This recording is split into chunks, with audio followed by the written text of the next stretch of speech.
Hello dear class 12th students. तो भाई CS वाले बहुत बेसब्री से इंतजार कर रहे हैं कि मैम आईपी के तो आपने पाइथन के क्वेश्चंस रिलीज कर दिए हैं जो कि most important Python programming hacks हैं, क्या आप हमारे लिए नहीं लेकर आओगे? जी बिल्कुल, आज का धमाकेदार सेशन होने वाला है क्लास 12 सीएस वालों के लिए पाइथन प्रोग्रामिंग हैक्स पर। वो कौन से प्रोग्राम्स है, आखिर वो कौन से स्टेप्स है या वो कौन से ट्रिक्स है जिसके बेसिस पर आप अपने कमिंग बोर्ड एग्जाम में पाइथन के प्रोग्राम्स को अटेम्प्ट करोगे और फुल मार्क्स को स्कोर करोगे, है ना जी? तो चलिए स्टार्ट करते हैं आज का धमाकेदार सेशन पाइथन फाइनल अटैक, जिसमें हम यूनिट 1 कंप्यूटेशनल प्रोग्रामिंग थिंकिंग में फाइल हैंडलिंग, फंक्शंस और स्टैक के कुछ मोस्ट इंपॉर्टेंट क्वेश्चंस को डिस्कस करेंगे जो कि प्रोग्रामिंग क्वेश्चंस होंगे, जो टॉप प्रोग्राम्स होंगे, जो आपकी बोर्ड एग्जाम में आएंगे ही आएंगे। पेपर में जो कोडिंग क्वेश्चंस होंगे वो यहीं से आएंगे। तो पहला क्वेश्चन इसी सीक्वेंस में हम डिस्कस कर रहे हैं, that is sum of even numbers up to n। देखो सिंपल सी बात है, ये समझने के पहले समझ लो कि आखिर पाइथन में जब हम फंक्शंस को क्रिएट करते हैं ना मैम, तो ये फंक्शंस को क्रिएट करें कैसे, है ना? यूजर डिफाइंड फंक्शन जब आप बनाते हो तो ये बनाए कैसे? तो इसको बनाने के लिए सिंपल सा एक कॉन्सेप्ट है जो आपको याद रखना है। आपको याद क्या रखना है कि मैम एक डेफ कीवर्ड यूज करना है जो डिफाइन करता है। क्या डिफाइन करता है? फंक्शन। तो डेफ कीवर्ड के बाद जो भी फंक्शन बनाना है उस फंक्शन का नाम यहाँ पे लिख देना है, फंक्शन नेम। और बस फंक्शन नेम लिखने के बाद में यहाँ पर वो वैल्यूज आती है जो फंक्शन में हम प्रोवाइड करते हैं। एक्चुअली फंक्शन करता क्या है? कोई भी स्पेसिफिक काम को करता है मैम। तो यहाँ पे ये जो फंक्शन जो भी आप यहाँ बनाओगे वो किसी ना किसी इनपुट वैल्यूज को लेगा, तो वो इनपुट वैल्यूज यहाँ एज ए आर्ग्यूमेंट आएंगे, ठीक है? तो यदि आप कोई आर्ग्यूमेंट नहीं देते हो तो ये विदाउट आर्ग्यूमेंट फंक्शन होता है। अब पाइथन में एक चीज होती है दैट इज इंडेंटेशन, कि यहाँ पे हम फंक्शन के अंदर एंटर कर रहे हैं या फंक्शन क्लोज कर रहे हैं, उसको स्पेसिफाई करने के लिए कुछ भी नहीं होता है। तो बस 3 लाइन में आपको लिखना होता है, डेफ फंक्शन नेम, पैरेंथेसिस लगाना है और कॉलन लगाना है। कॉलन ये बताता है कि अब आप फंक्शन के अंदर आ चुके हो। यहाँ पे अब आप फंक्शन का कोड लिख सकते हो, दिस इज अ लाइन, जो इसे आप इंडेंटेशन कहते हो। तो भाई अब फंक्शन के अंदर आप आ चुके हो और यहाँ आपको क्या लिखना है, जो भी स्टेटमेंट्स लिखने हैं वो स्टेटमेंट्स अब आप यहाँ पे लिख सकते हो। तो this is a simple way to create a function. अब कोई सा भी क्वेश्चन एग्जाम में आ गया फंक्शन क्रिएट करने का, तो आई एम डैम श्योर आप अटेम्प्ट करके आओगे, चाहे आपको कुछ आए या नहीं आए। तो आप डेफ कीवर्ड के साथ में फंक्शन का नाम लिखकर तो जरूर आओगे। फिर अगर आपको ये पता है कि फंक्शन किस लिए बनाना है, जैसे इस क्वेश्चन में बोला है कि भाई इवन नंबर्स के लिए फंक्शन बनाना है, तो सिंपल सी बात है, आप इवन नंबर के नाम का एक फंक्शन बना दो। अब लॉजिक तो पता है ना इवन नंबर का क्या होता है, जब कोई नंबर को डिवाइड करने पर 2 से अगर रिमाइंडर 0 आता है, जब आप कोई नंबर को 2 से डिवाइड करते हो और अगर रिमाइंडर 0 आता है तो नंबर आपका इवन होता है या फिर नंबर आपका ऑड होता है। तो बस ये लॉजिक हमें इस फंक्शन के अंदर लगा के आ जाना है, सिंपल सा कॉन्सेप्ट है। तो देखो क्या लिखा है, डेफ सम इवन नाम से हमने एक फंक्शन बनाया जो इवन नंबर का एक्चुअल में सम करेगा, ठीक है? तो हमने यहाँ पे वही किया, डेफ कीवर्ड सम इवन नाम का फंक्शन बना दिया। अब भाई वो नंबर भी तो पास करेंगे ना, कितने नंबर से जिनका सम होना है, राइट? कॉलन लगाया, कॉलन लगा के s इक्वल्स टू 0। अभी इनिशियली सम में कोई वैल्यू नहीं है तो सम को 0 से इनिशियलाइज कर दिया। अब एक एक नंबर का टोटल होना चाहिए। तो मान लो कि आपने 10 नंबर एंटर किए, तो 10 इवन नंबर के लिए एक लूप चलेगा। लूप कब चलता है? जब रिपीटेटिव टास्क होता है। तो यहाँ पे वही लिखा हुआ है कि फॉर आई इन रेंज 2 से लेकर n+1 तक लूप चलेगा और एक एक नंबर को स्कीप करेगा। तो रेंज फंक्शन क्या करता है? रेंज फंक्शन आपका स्टार्टिंग वैल्यू लेता है ना, कॉमा एंडिंग वैल्यू लेता है, कॉमा स्टेप लेता है। तो हमने यहाँ पे वही लूप चला दिया, ठीक है, कि 2 से स्टार्ट होगा, n+1 तक जाएगा। मान लो 10 वैल्यू तो 10+1 11 तक लूप चलेगा क्योंकि लास्ट वैल्यू एक्सक्लूड हो जाती है। और 2 से स्टार्ट होगा तो एक नंबर छोड़ के 3 को छोड़ के 4 को, फिर 5 को छोड़ के 6, 7 को छोड़ के 8, तो 2 4 6 8 इस तरीके से आपके नंबर्स प्रिंट होते जाएंगे। लेकिन मैम इनका तो टोटल करवाना है, 6 + 4 + 2 इस तरीके से जो आपके 2 4 6 8 10 12 जो नंबर चल रहे हैं उनका टोटल करवाना है। तो हमने यहाँ पे इस लूप में s = s + i कर दिया। s मतलब अभी 0 है, i की इनिशियल वैल्यू या n की इनिशियल वैल्यू जो होगी अभी आपकी बेसिकली जो भी 2 है, तो आपने 2 ले ली, है ना? तो 0 + 2 सम में कितना आ गया? 2। फिर से लूप चलेगा ये और लूप चलेगा अगली वैल्यू के लिए। तो अब ये हो जाएगा आपका एक नंबर स्कीप करेगा तो 3 छोड़ के 4 आएगा, तो यहाँ पे होगा 2 + 4 दैट इज 6। फिर से लूप चलेगा। ये लूप कब तक चलेगा? जब तक कि n+1 नहीं होता है। अगर आपने 10 नंबर दिए तो 11 तक चलेगा, 12 नंबर दिए तो 13 तक चलेगा, तो एक नंबर आगे तक चलेगा। और जैसे ही ये कंडीशन फॉल्स होगी तो बाहर आपने सम इवन को क्या कर लिया है, बाहर आपने सम नाम के इवन को कॉल कर लिया है। और कोई भी फंक्शन ना जब कोई वैल्यू देते हो तो बेटा वो एक स्टेटमेंट एग्जीक्यूट करता है, उसका नाम होता है रिटर्न, ध्यान रखना। तो कोई भी फंक्शन, हैक क्या होता है फंक्शन को याद रखने का, वो यही होता है कि डेफ कीवर्ड से स्पेसिफाई करो, फंक्शन का नाम लिखो, अगर यहाँ कोई आर्ग्यूमेंट आप दे रहे हो, अगर यहाँ कोई वैल्यू आप दे रहे हो तो ये फंक्शन उस वैल्यू पे ऑपरेट करेगा। सपोज ये इस नंबर का स्क्वायर कर देगा, ठीक है, तो ये हमने स्क्वायर लिख दिया और फिर उसी नंबर को यहाँ पे स्क्वायर रूट को ही वो बेसिकली यहाँ पे रिटर्न कर देगा। तो इस तरीके से आप आंसर को रिटर्न करवाते हो। अब फंक्शन को डिफाइन करने के साथ साथ एक काम और होता है कि हमें फंक्शन को कॉल करना पड़ता है। ये जो इसके अंदर स्टेटमेंट लिखा है वो तभी एग्जीक्यूट होगा जब हम इस फंक्शन को कॉल करेंगे। तो फंक्शन को पूरे प्रोग्राम में कहीं भी कॉल कर सकते हो, इस डेफिनेशन को छोड़ के, इसके अंदर कॉल मत कर लेना, है ना। सपोज जिस भी नाम से आपने फंक्शन बनाया है, यहाँ हमने सपोज स्क्वायर नाम से फंक्शन बनाया हुआ है जो इस नंबर का स्क्वायर करेगा, तो आपको यहाँ पे स्क्वायर को कॉल करना होगा। सपोज 5 का स्क्वायर निकलवा रहे हो तो इस तरीके से कॉल करोगे, इस तरीके से कॉल करोगे, ठीक है। तो कॉल करने के लिए कॉलन नहीं लगता है, डिफाइन करने के लिए कॉलन लगता है। तो हमने यहाँ सम इवन नाम का फंक्शन बनाया मैम, तो सम इवन को 10 नंबर से कॉल कर दिया, तो ये जो 10 है वो n में चला गया। तो अब आपके 10 तक में जितने इवन नंबर होंगे उसका सबका टोटल हो जाएगा, that is 30 will be the answer. तो अब आपको होपफुली फंक्शन का हैक समझ में आ चुका है कि फंक्शन होता क्या है ना। देखो फॉर लूप चलाया ना यहाँ पर, तो रेंज में आपको वो लॉजिक लगाने की जरूरत नहीं पड़ी, मॉड्यूलस 2 वाला। अगर वाइल लूप लगाते तो आपको वो लॉजिक लगाना पड़ता, है ना। चलिए आगे बढ़े। चेक प्राइम नंबर, बहुत सिंपल से प्रोग्राम्स है कि प्राइम नंबर चेक करने का क्या कोड आता है मैम। तो बेटा प्राइम नंबर प्रिंट करवाने का कोड नहीं आता है, लेकिन आपको यहाँ पे प्राइम नंबर को एक फंक्शन में क्रिएट करना है। तो हमने डेफ नाम से इज प्राइम के नाम से एक फंक्शन बना लिया और उसमें n जो नंबर जिसको प्राइम चेक करना है वो पास कर दिया, कॉलन लगा दिया, फंक्शन के अंदर आ गए मैम। अब प्राइम नंबर क्या होता है, जो खुद से डिवाइड होता है ना। तो यहाँ पे वही लिखा है कि अगर नंबर 2 से छोटा है तो फॉल्स रिटर्न कर दे, है ना। 2 से छोटा है, और अगर नंबर 2 से छोटा नहीं है तो हमने लूप चलाया i in range of 2, n। जो नंबर आपने यहाँ एंटर किया होगा वहां तक लूप चलेगा और एक एक नंबर को चेक करेगा, एक एक नंबर को चेक करेगा यहाँ पे कि नंबर अगर आप i से डिवाइड करते हो और वो 0 के इक्वल होता है तो फॉल्स, नहीं होता है तो रिटर्न कर दे ट्रू। यस, अगर नंबर 0 से i से डिवाइड होने के बाद में 0, रिमाइंडर में 0 मिल रहा है तो फॉल्स आएगा मैम, है ना, और नहीं तो ट्रू आएगा। तो सपोज हमने यहाँ पे 7 पास किया, हमने इस प्राइम फंक्शन को कॉल कर लिया और 7 पास किया, नंबर चला यहाँ पे लूप चलेगा 7 लेस देन 2 तक। क्या कंडीशन ट्रू है? Of course ma'am condition true है क्या? नहीं है। तो यहाँ पे 7 लेस देन, तो ये हो गया फॉल्स।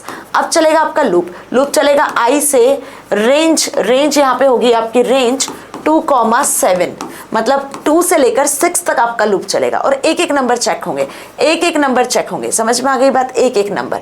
तो बेसिकली अगर हम बात करें कि 7 divide by 2 is equals to 0, क्या 2 को 7 से डिवाइड करते हो तो 0 के इक्वल आता है? नहीं आता है, तो ये नंबर फॉल्स हो गया। बाहर क्या रिटर्न होगा आपको? ट्रू रिटर्न हो जाएगा।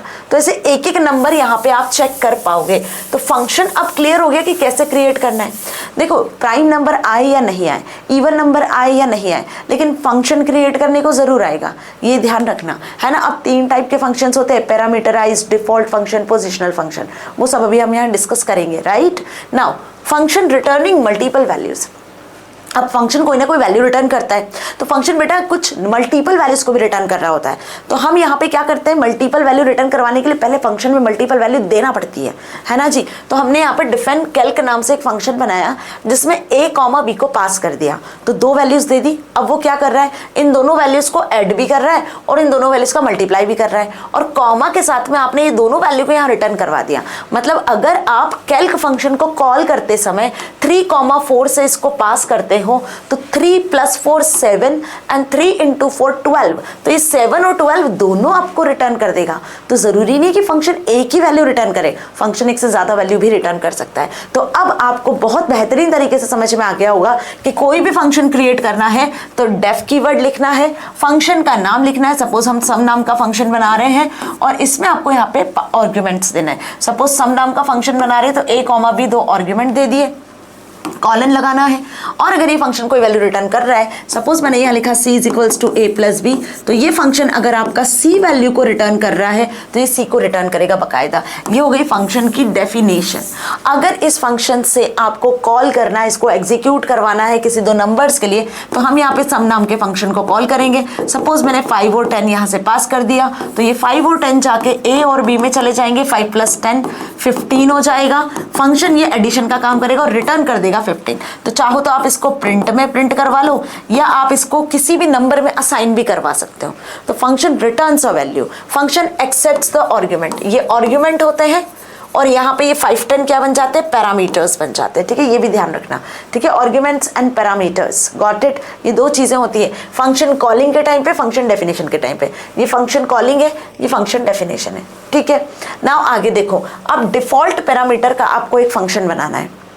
Default parameter, positional parameter, augmented, है ना, ये 3 पैरामीटर के टाइप से आपके फंक्शन होते हैं। तो ये एग्जाम में आता है। अगर डिफॉल्ट पैरामीटर बोला तो सपोज शो नाम से एक फंक्शन बना रहे हैं डेफ के अंदर, जिसमें a comma b is equals to 5। तो बेटा जी यहाँ हम b की वैल्यू फिक्स्ड दे दिए 5। जब जब ये शो नाम का फंक्शन रन करेगा ना, b की वैल्यू 5 ही रहेगी। ठीक है, प्रिंट कर लिया a प्लस बी। तो मैम a की वैल्यू क्या है, तो ये तो हो गया आपका फंक्शन डेफिनेशन।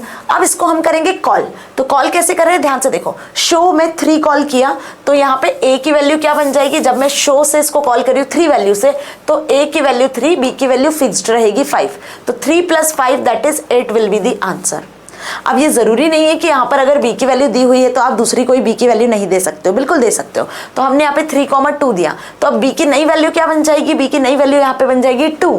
ठीक है, a की वैल्यू क्या है, 3 है, तो 3 plus 2 that is 5 will be the answer. समझ गए। तो दिस इज डिफॉल्ट पैरामीटर कि आप किसी पैरामीटर की वैल्यू भी दे सकते हो, आप किसी पैरामीटर की वैल्यू भी यहाँ पे पास कर सकते हो। तो यहाँ पे हम क्या कर रहे हैं, एक पैरामीटर हमने फिक्स्ड कर दिया है दैट इज b, और b की वैल्यू हमने यहाँ पर फिक्स कर दी है। ठीक है, अब ये जरूरी नहीं कि वो फिक्स वैल्यू के लिए हमेशा चलेगा, बट हाँ उसकी वैल्यू कुछ ना कुछ रहेगी। आप उसको किसी और वैल्यू से भी कॉल करवा सकते हो और वैल्यू से भी ऑपरेट करवा सकते हो। ठीक है, अब एक और क्वेश्चन जो हमेशा हर साल पेपर में आता है that is division by zero handling.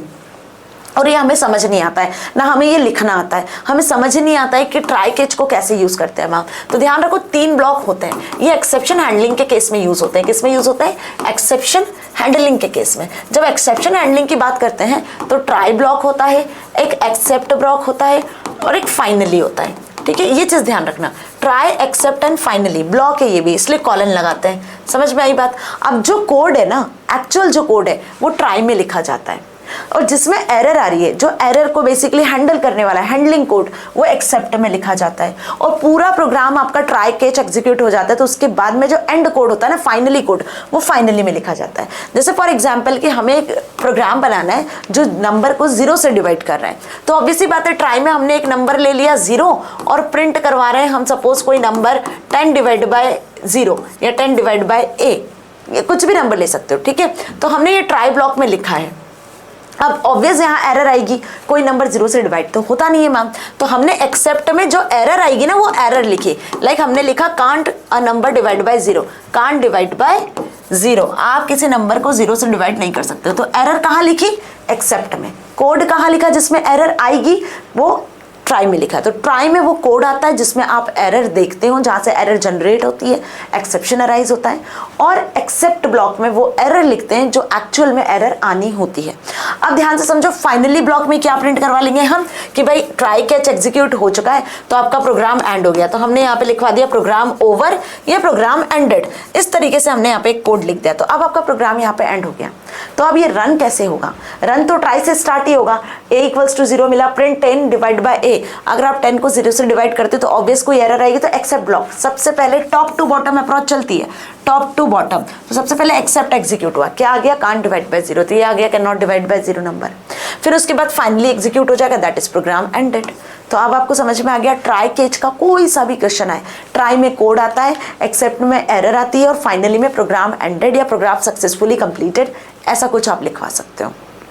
तो ट्राई एक्सेप्ट और फाइनली, ये 3 एक्सेप्शन हैंडलिंग के मेन इंपॉर्टेंट ब्लॉक्स होते हैं, ये ध्यान रखना। This is a hack, how to use it ये मैंने बता दिया। एक और क्वेश्चन है इनवैलिड इनपुट हैंडलिंग। अगर आप कोई इनपुट दे रहे हो और वो इनवैलिड है तो प्रोग्राम उसको हैंडल कैसे करेगा। देखो यहाँ पे ट्राई ब्लॉक में हमने लिख दिया n is equals to int a b c, है ना। ए बी सी क्या है, बेसिकली स्ट्रिंग है। स्ट्रिंग को आप इंटीजर में कन्वर्ट करने की कोशिश कर रहे हो। अब ये बताओ कभी कोई स्ट्रिंग इंटीजर में कन्वर्ट होती है क्या मैम। हमने इतने 11th में प्रोग्रामिंग लैंग्वेज पढ़ लिया, 12th में आ गए, नहीं होती है। कोई भी स्ट्रिंग इंटीजर में कन्वर्ट नहीं होती, लेकिन इंटीजर स्ट्रिंग में कन्वर्ट हो जाता है। अगर मैंने यहाँ पे लिखा 2 तो इसको इंटीजर में आप इसको स्ट्रिंग में कन्वर्ट कर सकते हो। ये इंटीजर है, ये स्ट्रिंग में आ जाता है। लेकिन अगर मैं ऐसे लिखती हूँ ABC और इसको अगर आपको इंटीजर में कन्वर्ट करना है तो क्या ये होगा, नो। तो यहाँ पे ये जो आप कन्वर्जन करना चाह रहे हो वो इनवैलिड है। क्या है, इनवैलिड है। तो हमने ट्राई ब्लॉक में तो एरर वाला कोड लिख दिया। अब एक्सेप्ट में क्या लिखेंगे, एरर। एरर क्या लिख रहे हो, इनवैलिड इनपुट। समझ में आया। अब फाइनली लगाना है तो लगाओ, फाइनली ऑप्शनल होता है, आपका मन हो तो फाइनली आप लगाओ। Program ended, program successfully completed, whatever you want to write. तो यहाँ पे जैसे ही ट्राई ब्लॉक एग्जीक्यूट होगा तो सबसे पहले इस ब्लॉक में एरर आएगी। तो एरर कौन सी आ रही है, वो एरर हमने लिख दिया इनपुट, इनवैलिड इनपुट। तो समझ में आ गया अब try and catch block and try except कैसे यूज करना है। अब बढ़ते हैं फाइल हैंडलिंग पे। तो अभी आपको प्रोग्रामिंग में से फंक्शन कैसे क्रिएट करना है ये तो बहुत बेसिक तरीके से क्लियर हो गया होगा। फंक्शन के क्या हैक से वो भी क्लियर हो गया है कि कैसे क्रिएट करना है। हैक मतलब डेफ कीवर्ड से क्रिएट करना है, कॉलन से एंड करना है, रिटर्न का यूज करना है, आर्ग्यूमेंट्स पैरामीटर्स आप उसमें पास कर सकते हो। दिस इज अ हैक कि जो आपको कॉन्सेप्चुअली क्लियर होना चाहिए।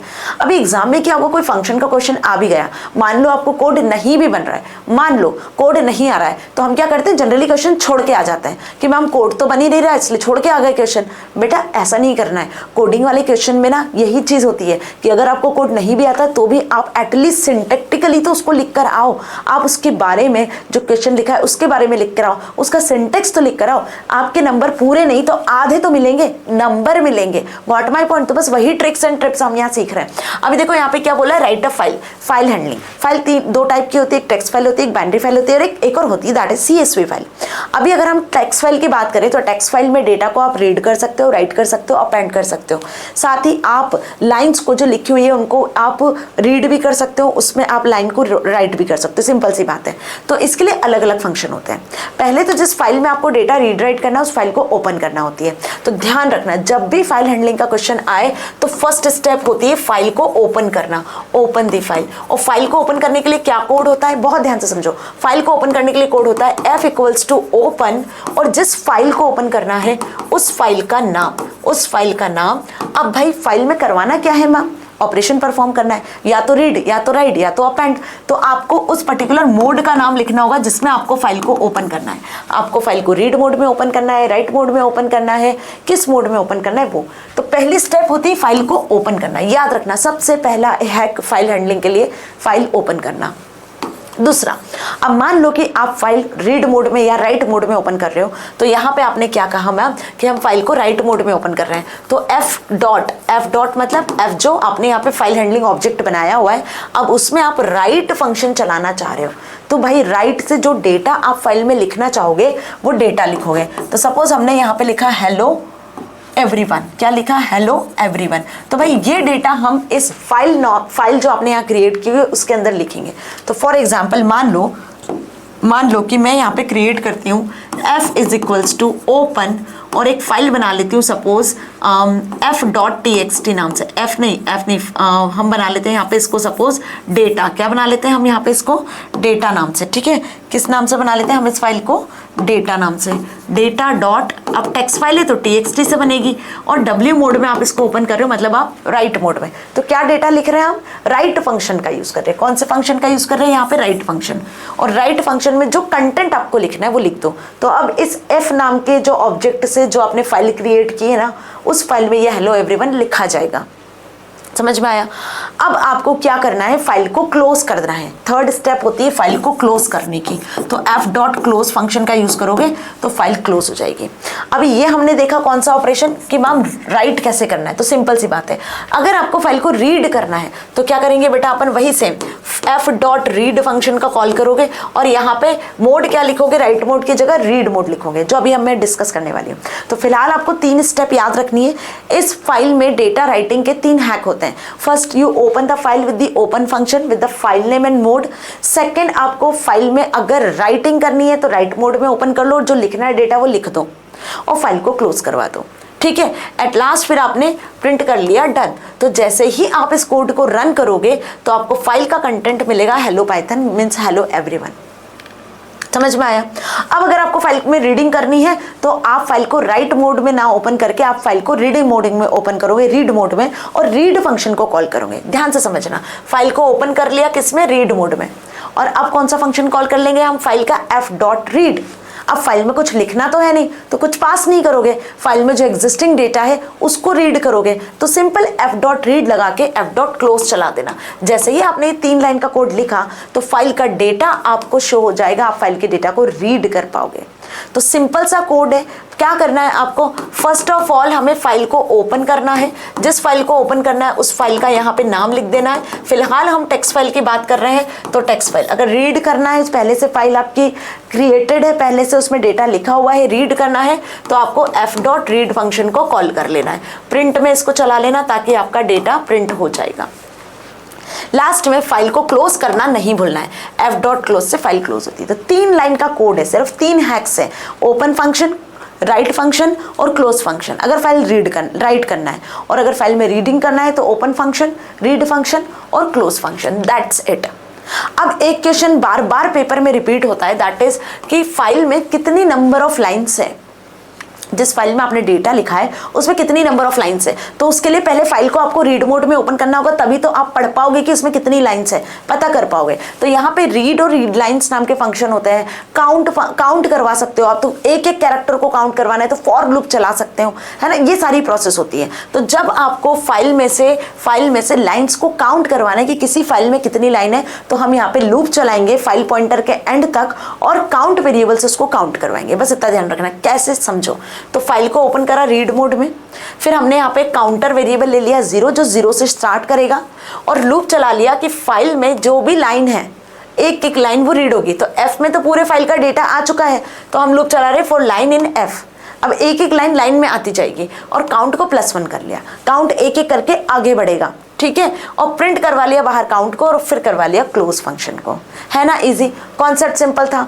जैसे लिस्ट में एलिमेंट को ट्रेस करते हो तो फाइल में भी आप लाइन को ट्रेस कर सकते हो। तो जब आपको एक से ज़्यादा प्रिंटिंग करवानी होती है तो हम यहाँ पे लूप यूज़ करते हैं, ठीक है जी। Now count words in a file. अभी लाइन काउंट किया, अब वर्ड काउंट करना है। तो वर्ड काउंट करने के लिए आपको स्प्लिट फंक्शन का यूज करना है। This is a hack. जब भी वर्ड काउंट करने के लिए आए तो स्प्लिट फंक्शन यूज होगा। जब भी फाइल में लाइन काउंट करने के लिए आए तो आपको लूप का यूज करके काउंट वेरिएबल यूज करना है। ये याद रखना है जो मैंने कहा। तो f equals to open, file को रीड मोड में ओपन कर लेना है, वही सेम। फाइल को रीड करके पूरा डेटा में ले लेना है। डेटा में हमने पूरा डेटा फाइल को रीड करके ले लिया। अब इस डेटा को स्प्लिट करोगे आप, तो डेटा डॉट स्प्लिट करके जितने वर्ड्स मिलेंगे, स्प्लिट कहाँ से होता है, वर्ड से ही, तो जहां जहां वर्ड्स मिलेंगे वो सारे वर्ड्स में आ जाएंगे और उन वर्ड्स की लेंथ पता कर लो लेंथ फंक्शन से। है ना कमाल का कोड। क्या करना है भाई, हमें सबसे पहले तो मैम फाइल को ओपन करना है। फाइल को ओपन करा, ओपन करने के बाद में हमें फाइल को रीड करना है। रीड करके जो डेटा आया है वो हमने असाइन कर लिया सपोज डेटा में, ठीक है। अब क्या करना है, आपको यहाँ पे स्प्लिट करवाना है। जो डेटा मिलेगा जिसमें बहुत सारा डेटा लिखा रहेगा उसको स्प्लिट करवाना है। तो आपने डेटा डॉट स्प्लिट फंक्शन को कॉल किया। अब स्प्लिट फंक्शन से क्या हो जाएगा, पूरा जो लाइन ऑफ डेटा था वो वर्ड्स में स्प्लिट हो गया। तो यहाँ पे हमें मिल गए वर्ड्स। अब आप इन वर्ड्स को तो काउंट करवा सकते हो। तो एक फंक्शन होता है लेन फंक्शन में अगर आप वर्ड्स लिख देते हो ना, लेन फंक्शन में अगर आप वर्ड्स लिख देते हो तो ये जो लेन फंक्शन है वो हर एक वर्ड को फाइल के अंदर जितने वर्ड होंगे उनको काउंट करके रिटर्न कर देगा, जिससे पता चल जाएगा कि फाइल में कितने वर्ड्स हैं, ठीक है। तो this is the 4 line code जो कि आपसे 3 या 4 नंबर में पूछ लेते हैं। ये सब कोर्स 4 लाइन का कोड है, सिंपल सा। समझ गए? कॉन्सेप्चुअली समझ में आ रहा है? जो हैक्स, जो तरीके मैं बता रही हूँ वो क्लियर हो रही है कि कैसे याद करना है। अब कॉपी फाइल कंटेंट, अगर फाइल का कंटेंट कॉपी करना है तो क्या करें मैम? तो फाइल का कंटेंट अगर आपको कॉपी करना है तो पहले आपको आपकी फाइल जिसको कॉपी करना है उसका डेटा रीड करना पड़ेगा। तो वही हमने सबसे पहले तो फाइल को ओपन किया रीड मोड में। अब जिस फाइल में आपको डेटा कॉपी करना है उस फाइल को राइट मोड में ओपन करना पड़ेगा। तो दूसरी फाइल को हमने राइट मोड में ओपन किया। मान लो F1 नाम की फाइल है जिसमें कुछ डेटा है, इस डेटा को आपको F2 नाम की फाइल में कॉपी करना है। तो ये डेटा आपको यहाँ पे रीड मोड में खोलना है और इधर पे ये सेम फाइल आपकी राइट मोड में खुलेगी ताकि ये एक एक लाइन जाके यहाँ पर लिखा जाए, कॉपी हो जाए। समझ में आया? अब क्या करना है? बहुत सिंपल सी मेथड है जो कि कॉपी करने के लिए यूज होती है, राइट मेथड। F2 में लिखोगे ना तो F2.write मेथड, राइट मेथड में हम क्या लिखते हैं? डेटा लिखते हैं। यहाँ डेटा ना लिखकर आप F1.read फंक्शन को कॉल कर लेना कि F1 जो है वो इस रीड फंक्शन के थ्रू यहाँ से डेटा को रीड करेगा और राइट फंक्शन के थ्रू जो भी रीड किया उसको यहाँ पर लिखेगा। समझ गए? और उसके बाद दोनों F1 F2 को क्लोज कर देना। सिंपल सा कोड है, बहुत सिंपल सा, बहुत ही सिंपल सा, एक लाइन का कोड है। जिस फाइल से आपको डेटा रीड करना है उसको रीड मोड में खोलो, जहां से आपको कॉपी करना है उस फाइल को राइट मोड में खोलो। तो रीड करोगे यहाँ से डेटा तो राइट मोड में अगर उसको पास कर दोगे तो वो रीड होता हुआ डेटा राइट होता जाएगा फाइल 2 में। तो कॉन्सेप्ट इज F2.write ब्रैकेट में हम कंटेंट की जगह F1.read फंक्शन को कॉल कर लेंगे। ठीक है, चलिए लास्ट में लिख दिया कॉपीड, जैसे ही प्रिंट करोगे तो कॉपीड आ जाना है। ठीक है जी। अब एक और यहाँ पे फाइल होती है जिसको कहते हैं हम बाइनरी फाइल। बाइनरी फाइल में भी बड़ी परेशानी है मैम, इसके भी कोड समझ नहीं आते हैं। तो बेटा बाइनरी फाइल के लिए ना ध्यान रखना, सबसे पहली चीज, जब भी बाइनरी फाइल का कोई क्वेश्चन आए ना तो बाइनरी फाइल के लिए आपको जिसको इंपोर्ट करना होता है वो होता है पिकल मॉड्यूल। कौन सा मॉड्यूल? पिकल। पिकल मॉड्यूल को इंपोर्ट करोगे और इसके 2 फंक्शंस होते हैं बाइनरी फाइल में, एक होता है डंप फंक्शन और एक होता है लोड फंक्शन। ये 2 फंक्शन होते हैं पिकल मॉड्यूल के। कौन से? एक होता है मैम डंप फंक्शन और एक होता है लोड फंक्शन। तो ध्यान रखना अच्छे से, इन्हीं का यूज किया जाता है और इस मॉड्यूल के साथ में इसको यूज करते हैं तो डॉट लगा के यूज कर लेते हैं, pickle dot dump, pickle dot load. तो ये भी क्लियर हो गया कि जब भी बाइनरी फाइल की बात की जाए तो हमें पिकल मॉड्यूल को इंपोर्ट करना है, पहली स्टेप। आधे नंबर स्टेप के यही मिल जाएंगे। फिर हमें डंप और लोड फंक्शन का यूज करना है। जैसे वहाँ रीड राइट होता है ना, यहाँ पे डंप और लोड होता है, ये ध्यान रखना बस। ठीक है, बाइनरी फाइल का एक्सटेंशन क्या होता है बेटा? .dat। ठीक है, जिस फाइल में से रीड और राइट करना है। टेक्स्ट फाइल का एक्सटेंशन क्या होता है? .txt। अब यहाँ भी मोड होते हैं। अगर आपको बाइनरी फाइल में डेटा रीड करना है या राइट करना है तो ध्यान रखो यहाँ पे जो मोड होते हैं ना फाइल के, सेकंड में आपको मोड ध्यान रखना है। मोड जो होते हैं वो RB+ या RB लिखोगे जो कि रीडिंग मोड होगा फाइल को जब आप रीड मोड में खोलोगे। WB राइट मोड के लिए होगा और AB अपेंड के लिए होगा। ठीक है, तो वही लाइन यहाँ लिखी हुई है कि आपको पहले सेम फाइल को ओपन करवाना है ना। बाइनरी फाइल को भी ओपन करवाने का तरीका वही होता है, फाइल को सबसे पहले ओपन करना है, फाइल का नाम लिखना है। सपोज अब डेटा नाम की जो फाइल है वो बाइनरी फाइल है तो DAT लिख दिया। अब इसको किस मोड में ओपन कर रहे हो मैम? राइट मोड में ओपन कर रहे हैं। क्यों? क्योंकि इसमें हम डेटा राइट करेंगे और राइट करने के लिए जो फंक्शन होता है वो होता है पिकल मॉड्यूल का डंप फंक्शन। कौन सा होता है? पिकल मॉड्यूल का डंप। डंप के थ्रू आप डेटा राइट करते हो तो पिकल डॉट डंप फंक्शन, और जो डेटा आपने ऐड करना है ना वो डेटा यहाँ लिख दो। सपोज हमें ऐड करना है मैम अमन 90। ठीक है, तो ये डेटा आपकी फाइल से, जो आपका फाइल हैंडलिंग फंक्शन है F, वहां से बेसिकली ये डेटा आपका बाइनरी फाइल में जाके राइट हो जाएगा। तो dump function is used for writing the data values into the binary file.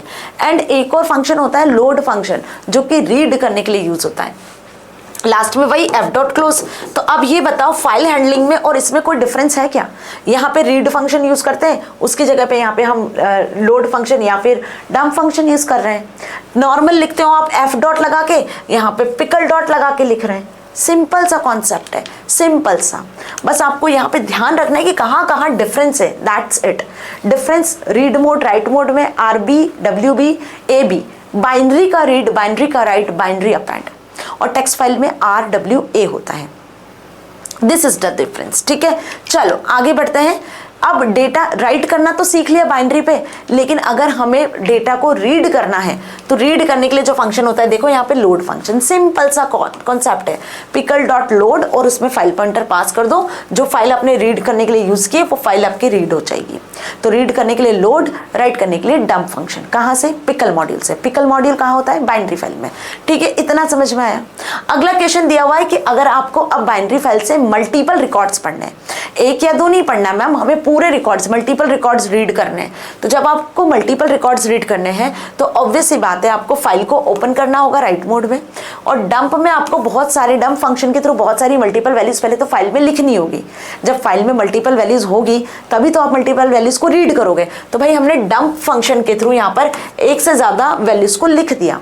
अब आप क्या कर रहे हो, इसी सेम फाइल को जिसमें आपने यहाँ पर A10, B20 ऐसी कुछ वैल्यू स्टोर की हुई है डेटा डॉट डेट में, ये हमने डंप फंक्शन के थ्रू ये डेटा लिखा फाइल में। तो अब इसको हमें क्या करना होगा मैम? रीड करना होगा, तब जाके आप मल्टीपल वैल्यूज को एक्सेस करोगे। तो बेटा जब फाइल में एक से ज्यादा वैल्यू होती है तो उसके लिए हम लूप चलाते हैं, मैंने आपको पहले ही बताया है ना। तो वही सेम चीज यहाँ पे भी करेंगे हम। फाइल को हम रीडिंग मोड में ओपन करेंगे, ये राइटिंग मोड था जिसमें हमने डेटा लिखा, तो राइटिंग मोड के लिए डंप फंक्शन यूज किया था।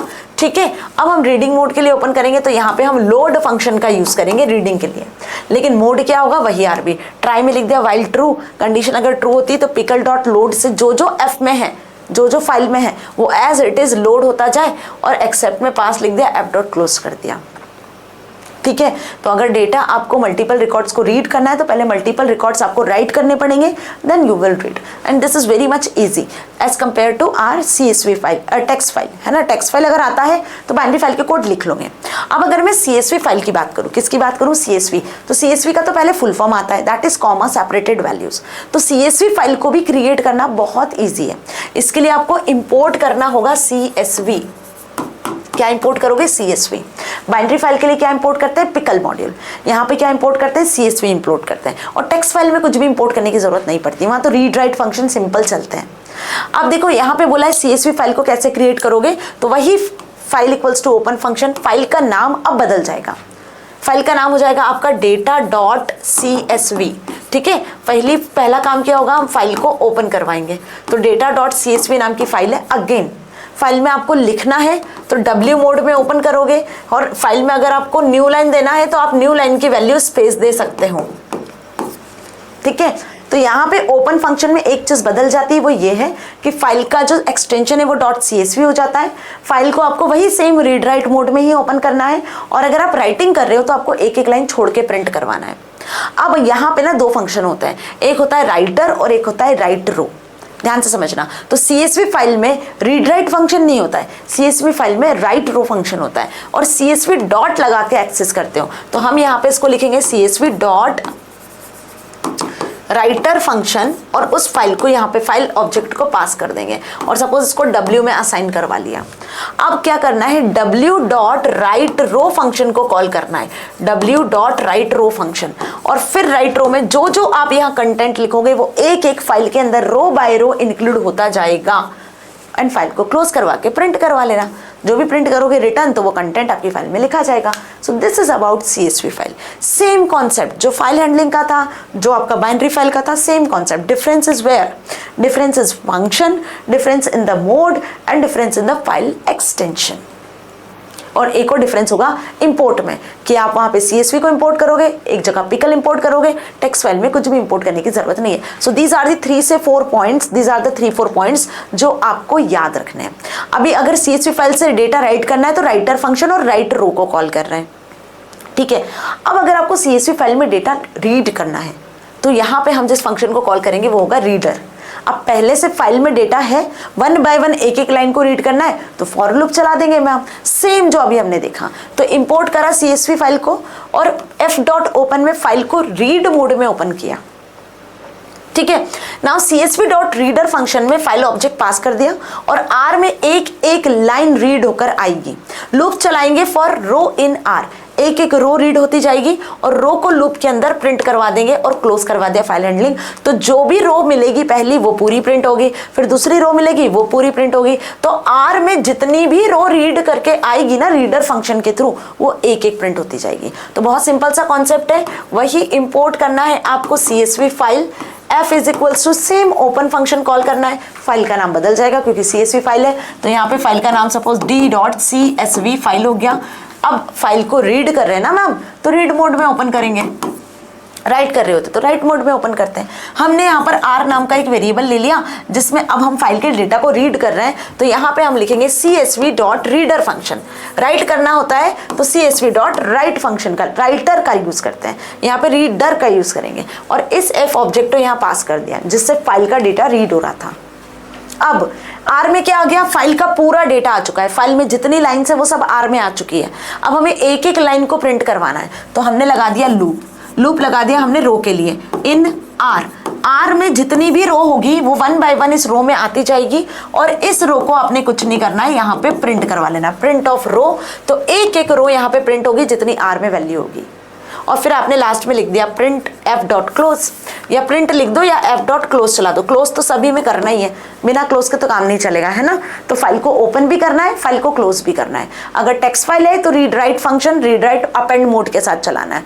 अगर बाइनरी फाइल है तो .dat एक्सटेंशन होगा फाइल का, RBWB मोड होंगे, वही फाइल को ओपन करना है, फाइल को क्लोज करना है। रीड राइट फंक्शन के लिए बाइनरी फाइल में यूज करना है मैम यहाँ पर लोड और dump function. That's it. CSV file की बात करेंगे तो CSV को इंपोर्ट करेंगे, वही फाइल ओपन करेंगे, वही फाइल क्लोज करेंगे। यहाँ रीड राइट के लिए जो फंक्शन होंगे वो बेसिकली राइटर और रीडर होंगे, तो CSV डॉट लगा के आपको रीडर राइटर फंक्शन को यूज करना है। That's it. और पिकल मॉड्यूल में पिकल डॉट लगा के आपको डंप और लोड फंक्शन को यूज करना है। ये बेसिक हैक्स है, ये बेसिक सिंटैक्सेस जो फॉलो करने होते हैं, जिसके बेसिस पे आप क्वेश्चन करके आते हो एग्जाम में। नाउ मल्टीपल रो को अगर आपको प्रिंट करवाना है तो क्या करोगे, तो यहाँ पे राइट रोज नाम का एक फंक्शन होता है जो मल्टीपल रोज को प्रिंट कर देता है। सिंपल सा फंक्शन, नो लूप लगाने की जरूरत नहीं है यहाँ पे, क्योंकि हम मल्टीपल रो एक बार में लिखना चाह रहे हैं। तो data.csv न्यू लाइन से राइटर फंक्शन को कॉल कर लिया और मल्टीपल रो आप राइट रोज में लिख रहे हो। देखो राइटर में जब आप लिखोगे तो सिंगल रो लिख पाओगे, एक बार में एक ही रो लिख पाओगे। मल्टीपल रो लिखना है तो आपको CSV का राइट रोज फंक्शन कॉल करना होगा। यहाँ पे आप मल्टीपल रोज को एंटर कर पाओगे, तो इसके आगे बकायदा आपको लिखना पड़ेगा w.w. ठीक है, समझ में आ गई बात अच्छे से। तो ये वही फाइल क्लोज कर दिया, आप यहाँ पे आप एक से ज्यादा वैल्यूज को लिख पा रहे हो। अब आ जाता है स्टैक पे, क्योंकि स्टैक का भी क्वेश्चन आता है, 100% आता है। स्टैक क्या होता है बेटा जी, लीफो प्रिंसिपल पर बेस्ड होता है, last in first out. Stack में कुछ एलिमेंट हम इंसर्ट करते हैं लिस्ट की तरह, जो एलिमेंट सबसे लास्ट में आया, सपोज मैंने यहाँ पे 40 लिखा है, सबसे लास्ट में आया, ये सबसे पहले आया था, this is first element, this is last element. तो अगर हमें स्टैक में एलिमेंट को एंटर करवाना है तो हम यहाँ पे जो फंक्शन यूज करते हैं वो होता है अपेंड फंक्शन के थ्रू आप एलिमेंट को ऐड करते हो स्टैक में। और अगर आपको एलिमेंट को आउट करना है तो वो लास्ट से आउट होता है, लास्ट इन जो हुआ है वही फर्स्ट आउट होगा। तो यहाँ पे हम आउट करने के लिए जो फंक्शन यूज करते हैं वो होता है पॉप फंक्शन। तो स्टैक में दो फंक्शन होते हैं, पॉप एंड अपेंड। अपेंड से आप एलिमेंट को ऐड करोगे और पॉप से आप एलिमेंट को डिलीट करोगे। अब मैम इसके लिए कोड कैसे लिखेंगे, फंक्शन तो समझ में आ गए, तो ये हैक ध्यान रखना, लीफो प्रिंसिपल पर स्टैक काम कर रहा है। अपेंड से एलिमेंट को अपेंड करते जाओगे टॉप से, और टॉप ही से आप एलिमेंट को डिलीट करना है तो पॉप फंक्शन का यूज करोगे। अब यूज कैसे करें मैम, तो स्टैक नाम से एक ब्लैंक स्टैक, आपको ब्लैंक लिस्ट क्रिएट करनी है, अभी तो उसमें एलिमेंट है नहीं। अब आप स्टैक डॉट अपेंड, बहुत सिंपल सी मेथड है, स्टैक डॉट अपेंड का यूज कर लिया, 10 को असाइन कर दिया। तो सबसे पहले स्टैक में क्या आ गया मैम, 10 आ गया। फिर स्टैक डॉट अपेंड फंक्शन को कॉल किया, 20 लिखा, तो स्टैक में कितना आ गया, 20। और प्रिंट करवाओगे स्टैक को तो आपको इस तरीके से लिस्ट में आंसर 10 20 मिल जाएगा। अब अगर आपको इसी स्टैक से एलिमेंट रिमूव करना है, मान लो इस 2 को रिमूव करना है, तो आप क्या लिखोगे, stack dot pop. Pop function top से ही एलिमेंट रिमूव करना स्टार्ट करेगा, तो आपको कुछ लिखने की जरूरत नहीं है। देखो अपेंड में तो हमें एलिमेंट लिखना पड़ेगा जो अपेंड करना है, भाई कौन सा एलिमेंट अपेंड करना है, लेकिन पॉप का काम तो सिंपल ही है, टॉप से एलिमेंट एक एक करके हटाता जाएगा।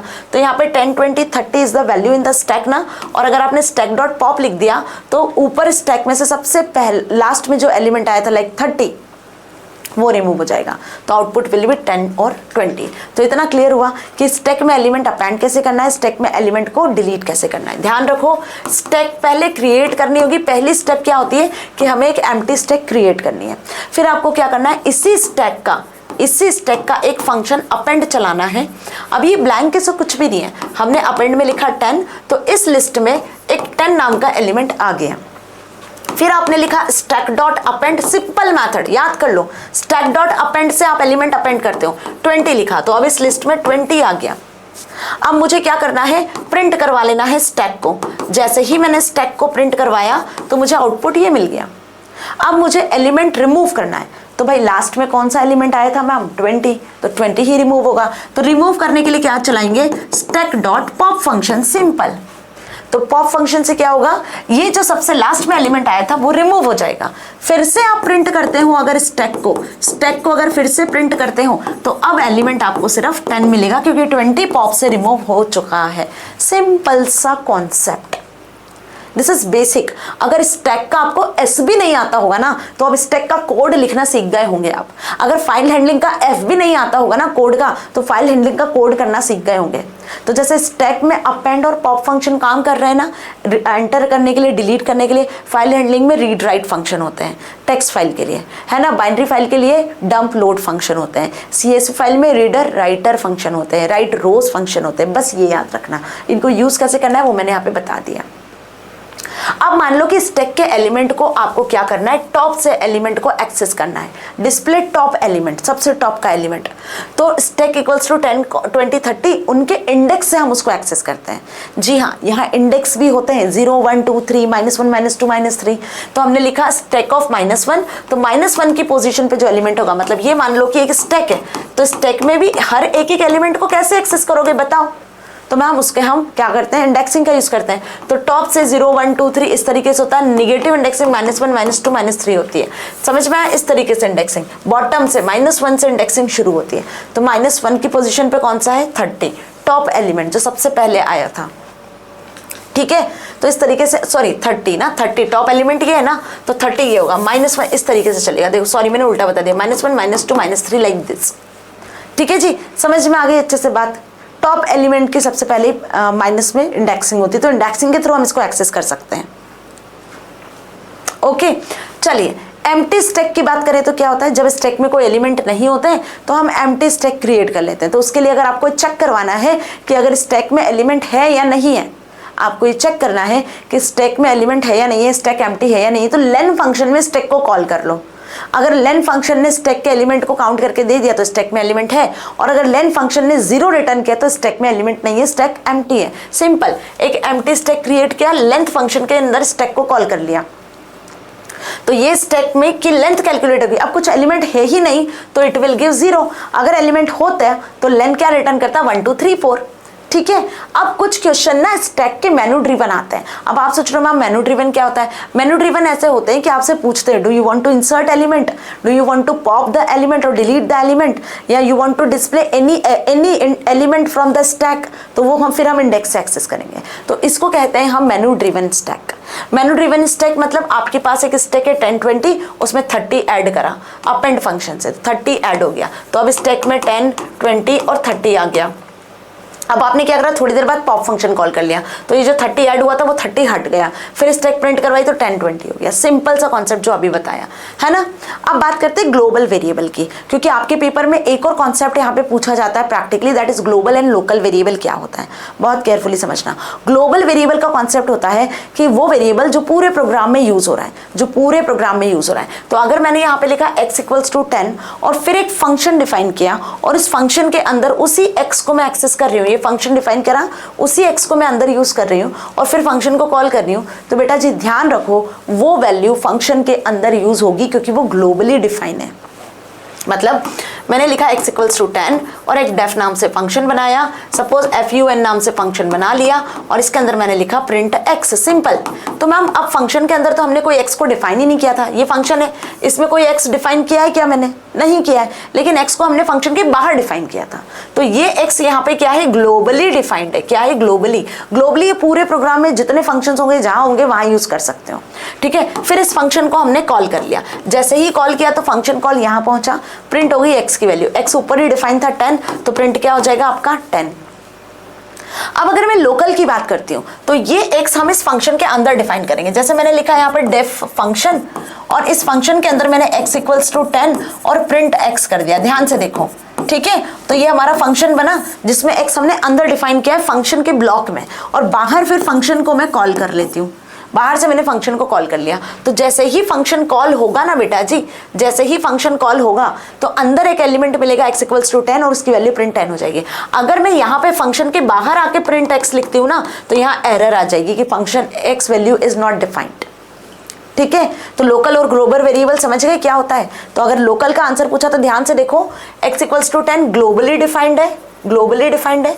डेफ फंक्शन, फंक्शन के अंदर x डिफाइन किया, फंक्शन के अंदर डिफाइन किया, तो ये लोकली डिफाइंड है। तो अभी x की वैल्यू ये 5 प्रिंट कर देगा जब आप फंक्शन को कॉल करोगे, लेकिन ये x की वैल्यू 10 या पूरे होल प्रोग्राम में कहीं भी एक्सेस कर सकते हो। तो फिलहाल अगर कोई ग्लोबली वैल्यू वेरिएबल डिक्लेयर किया हुआ है और अगर सेम नाम से आपने लोकल वेरिएबल भी डिक्लेयर किया है तो वो फंक्शन अपने लोकल के लिए काम करेगा, ठीक है। तो आउटपुट क्या मिलेगा आपको, 5 ना कि 10। इतना अच्छे से क्लियर। अब ग्लोबल वेरिएबल अगर आपको डिक्लेयर करना है, मान लो यहाँ पे हम x को तो एक्सेस नहीं कर पा रहे ना, यहाँ x की वैल्यू 10 को एक्सेस किया क्या, नहीं मैम, क्या आउटपुट आया, 5 आया। अब मान लो आपको इस x की वैल्यू 10 को यहाँ पे प्रिंट करवाना है फंक्शन के अंदर, तो आपको उस x को ग्लोबली डिफाइन करना होगा। ध्यान से समझो, x इक्वल्स टू 10 है, फंक्शन के अंदर हमने ग्लोबल x लिखा, मतलब अब इस x को आप फंक्शन के अंदर एक्सेस कर पाओगे। और फिर x equals to 20, print x बाहर किया तो ये x बाहर है तो 20 प्रिंट हुआ। अंदर करते हैं यहाँ पे तो x की वैल्यू ग्लोबली ऊपर लिख देते तो वो 10 ही प्रिंट होती।